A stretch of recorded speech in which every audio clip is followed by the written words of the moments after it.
ഏറെ സന്തോഷത്തോടു കൂടിയും അഭിമാനത്തോടു കൂടിയുമാണ് മീഡിയ വണ്ണിൻ്റെ നേതൃത്വത്തിലുള്ള ഈ ടാലന്റ് ഫെസ്റ്റിവലിൻ്റെ ഭാഗമായി മലർവാടിയുടെ നേതൃത്വത്തിൽ നടക്കുന്ന ഈ ലിറ്റിൽ സ്കോളർ പ്രോഗ്രാമിൽ ഞാൻ സംബന്ധിക്കുന്നത്.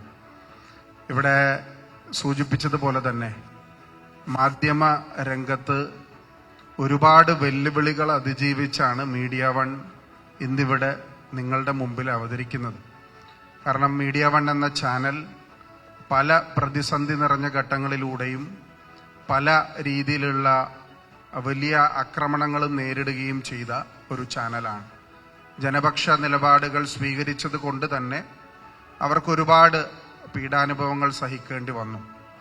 അതെല്ലാം പാർലമെന്റിൽ കാലാകാലങ്ങളിൽ സമയാസമയങ്ങളിൽ ഉയർത്താനും അതിൻ്റെ ആ വെല്ലുവിളികളെ അതിജീവിക്കാനും സാങ്കേതികമായ പല വിഷയങ്ങളിലും ഇടപെടാനും ഒരു ജനപ്രതിനിധി എന്നുള്ള രീതിയിൽ കഴിഞ്ഞു എന്നതും ആ ഒരു സന്തോഷവും ഞാൻ ഈ അവസരത്തിൽ പ്രകടിപ്പിക്കുകയാണ്.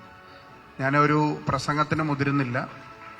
കുട്ടികളുടെ അക്കാഡമിക് ഓറിയന്റഡ് ആയിട്ടുള്ള പ്രോഗ്രാംസ് മാത്രമല്ല, അവരുടെ മറ്റ് സ്കില്ലുകൾ കൂടി പുറത്തു കൊണ്ടുവരുന്ന വിവിധ പരിപാടികൾ മലർവാടിയുടെ നേതൃത്വത്തിൽ മീഡിയ വണ്ണിൻ്റെ നേതൃത്വത്തിൽ നടക്കുന്നുണ്ട്. ഇന്ന് നടക്കുന്ന 50,000-ഓളം കുട്ടികളിൽ നിന്ന് ആദ്യഘട്ടത്തിൽ തെരഞ്ഞെടുക്കുകയും പിന്നീട് അടുത്ത ഘട്ടത്തിലേക്ക് പോകാനും വേണ്ടിയിട്ടാണ് ഈ ടാലന്റ് ഫെസ്റ്റിവൽ ഇന്നിവിടെ ടോക്കച്ച് പബ്ലിക് സ്കൂളിൽ നടത്തുന്നത്. 2 കാര്യങ്ങളിലാണ് സന്തോഷം. ഒന്ന്, കുട്ടികളുടെ സർഗശേഷിയും കായികശേഷിയും അക്കാഡമിക് പെർഫോമൻസിനോടൊപ്പം തന്നെ അളക്കാനും അവരുടെ മറ്റ് മേഖലകളിലേക്കുള്ള അവരുടെ ഇൻട്രസ്റ്റ് വ്യാപിപ്പിക്കാനും ഈ ഒരു ഫെസ്റ്റിവലിലൂടെ, ഈ ടാലന്റ് ഫെസ്റ്റിവലിലൂടെ സാധിക്കുമെന്ന പ്രതീക്ഷ എനിക്കുണ്ട്.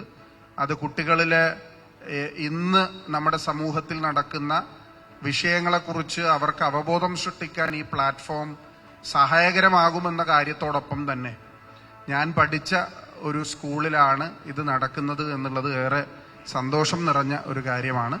ആ സന്തോഷവും കൂടി ഈ അവസരത്തിൽ രേഖപ്പെടുത്തിക്കൊണ്ട് ഈ ലിറ്റിൽ സ്കോളർ പ്രോഗ്രാം മീഡിയ വണ്ണിൻ്റെ ആഭിമുഖ്യത്തിൽ നടക്കുന്ന ഈ ടാലന്റ് ഫെസ്റ്റിവലിന് എല്ലാവിധ അഭിവാദ്യങ്ങളും ആശംസകളും നേർന്നുകൊണ്ട് ഇതിൻ്റെ ഉദ്ഘാടനം നിർവഹിച്ചതായി അറിയിക്കുന്നു. നന്ദി, നമസ്കാരം, ജയ് ഹിന്ദ്.